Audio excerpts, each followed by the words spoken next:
Saudações a todos, eu sou o professor Charles Camilo e nessa videoaula de História Geral nós falaremos a respeito do Holocausto.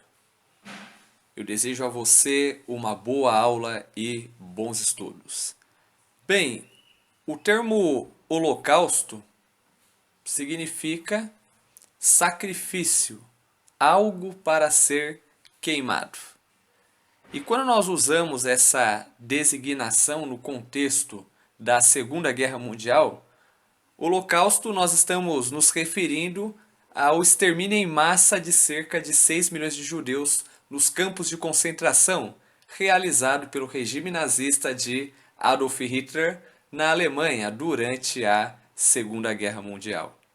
Então, praticamente, esse ponto que nós estamos estudando da Segunda Guerra Mundial merece tanto destaque que eu resolvi desenvolver essa aula praticamente para nós trabalharmos essas questões.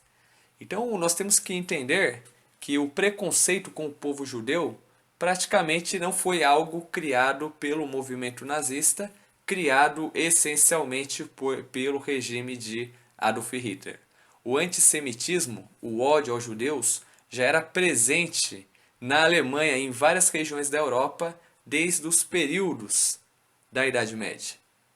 Tanto que, consideravelmente, o que fez com que fosse desenvolvido todo esse aparato assassino foi justamente a questão ligada às condições de vida no qual estavam submetidos os cidadãos alemães no período pós-Primeira Guerra Mundial e praticamente o desenvolvimento sociocultural das comunidades judaicas dentro da Alemanha. É importante nós entendermos, que a Alemanha, apesar de ser um país praticamente alemão, a economia, as artes, a ciência e o conhecimento estava ligado essencialmente ao povo judeu. Porque o povo judeu ele sempre teve em sua essência histórica essa preocupação com o empreendedorismo, com a cultura, com a educação. Os alemães, de modo geral, eles sempre acreditavam que eles tinham uma superioridade em relação aos judeus. E lembrando que durante toda a Idade Média, isso até posteriormente à década de 80, os judeus eles eram culpados pela morte de Jesus, porque foram os judeus que condenaram Jesus segundo a historiografia.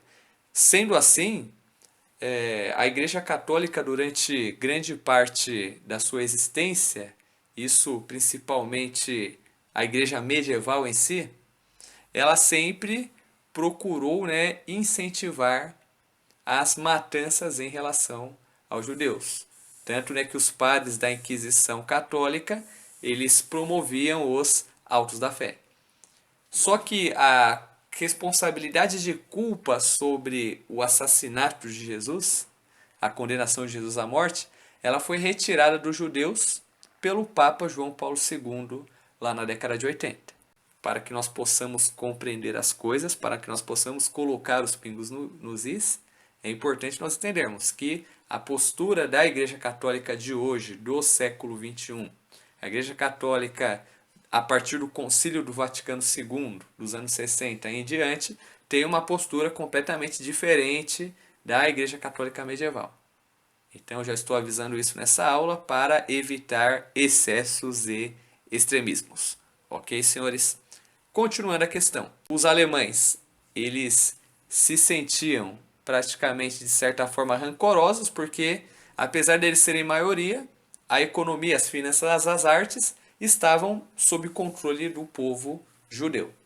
Só que, praticamente, o que o Hitler faz é colocar o dedo na ferida, literalmente. Então, Hitler, ele, dentro lá de toda a sua ideologia, ele acreditava que os alemães pertenciam a um povo superior, a chamada raça ariana. Tanto que ele expôs isso nitidamente no seu livro Mein Kampf, ou Minha Luta. E ele sempre costuma dizer que uma das causas no qual a Alemanha perde a Primeira Guerra Mundial está relacionado principalmente a uma traição interna provocada pelos judeus, e ele acreditava que existia uma conspiração judaico-maçônica a nível universal que iria dominar o mundo. Então, consideravelmente, ele combateu com muita força os judeus.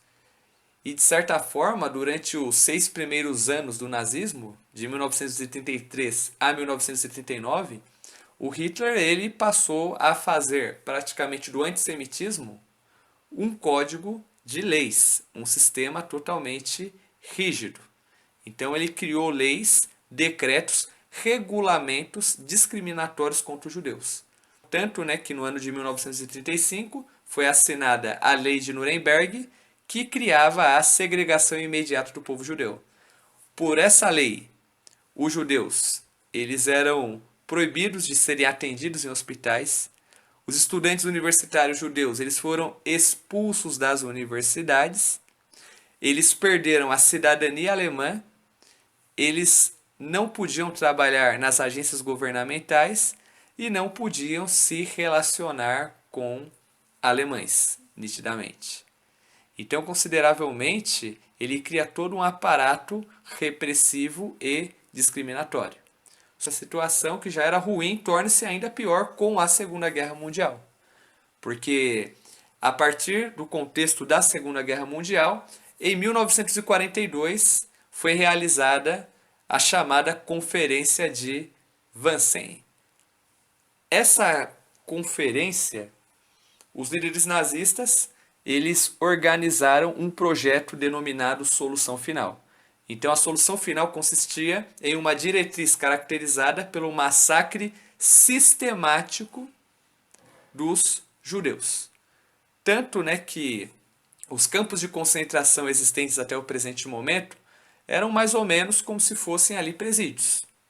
Então, dentro do campo de concentração não era só judeu que tinha. Então, geralmente, dentro do campo de concentração tinha os dissidentes políticos, socialistas e anarquistas, judeus, doentes mentais, homossexuais e líderes religiosos que se opunham ao nazismo, dentre eles os Testemunhas de Jeová. E além nós podemos mencionar também povos eslavos e ciganos. Então, consideravelmente, se nós levarmos em conta, antes do Holocausto, antes da perseguição, a população judaica dentro da Alemanha não, dentro do continente europeu, era estimada na casa dos 8 milhões. A maior comunidade, cerca de 3 milhões, viviam na Polônia, seguido pela Romênia, cerca de 800 mil, e na Hungria ali nós tínhamos cerca de 400 mil. Por isso que a maioria dos campos de concentração ficavam localizados justamente na Europa Oriental, como por exemplo Auschwitz, Treblinka e Sobibor. Então, geralmente esses campos eles foram construídos na Polônia justamente pela questão ligada à maior parcela da população judia que vivia nesses campos. Grande parte das empresas alemãs, como a Bayer, BMW, dentre outras, eles usaram mão de obra escrava dentro das suas empresas. E além disso, entra principalmente a questão ligada aos experimentos científicos. Então, logo na entrada do campo de concentração, os médicos eles separavam os prisioneiros em 2 filas. Aqueles que iriam ser mortos nas câmaras de gás e aqueles que iriam posteriormente trabalhar nas indústrias e servirem como cobaias nos experimentos científicos. A questão ligada principalmente aos mortos, logo depois de serem mortos nas câmaras de gás, antes de terem os seus corpos cremados, consequentemente, tudo aquilo que se dava para extrair das vítimas, os alemães retiravam. Então eles retiravam todos os valores, dentes de ouro, óculos, mala. Então, quando a guerra acabou, descobriu-se que quase cerca de 6 milhões de judeus, 300 mil ciganos e multidões de prisioneiros soviéticos, aproximadamente quase que 15 a 20 milhões, comunistas, socialistas e pacifistas perderam a vida dentro desses campos. E se nós levarmos em conta, o Holocausto, ele colocou em xeque a que ponto vai a crueldade humana, a que ponto o ser humano ele deixa de agir de forma racional e passa a agir de forma bárbara, passa a agir como se fosse um animal. Então, consequentemente, hoje fala-se muito, né, sobre o lado positivo, as experiências científicas, o legado tecnológico do nazismo, só que geralmente quando nós nos deparamos com o Holocausto, nós percebemos que praticamente esses homens e mulheres que serviram a esse regime tão cruel e inescrupuloso praticamente negaram a sua humanidade. Então, sendo assim, hoje, essa questão do Holocausto serve de alerta a respeito, principalmente, da questão da segregação, do discurso de ódio, das perseguições. Então, dentro desse processo, fica a nossa conclusão a respeito do assunto. Tanto, né, que eu me senti na minha obrigação como professor de história de preparar uma aula essencialmente falando sobre o Holocausto, não poderia deixar batido. Então, certamente, eu espero, né, que vocês tenham gostado. Esse assunto é um assunto muito explorado, principalmente no cinema. Eu não vou aqui expor imagens, justamente porque as imagens elas são muito chocantes. Então, consequentemente, se eu colocar imagens aqui ou qualquer elemento que associe aos campos de concentração e ao nazismo, consideravelmente isso pode chocar praticamente a população e muito. Ok? Por aqui eu encerro essa videoaula. Eu espero que vocês tenham gostado e até o próximo episódio.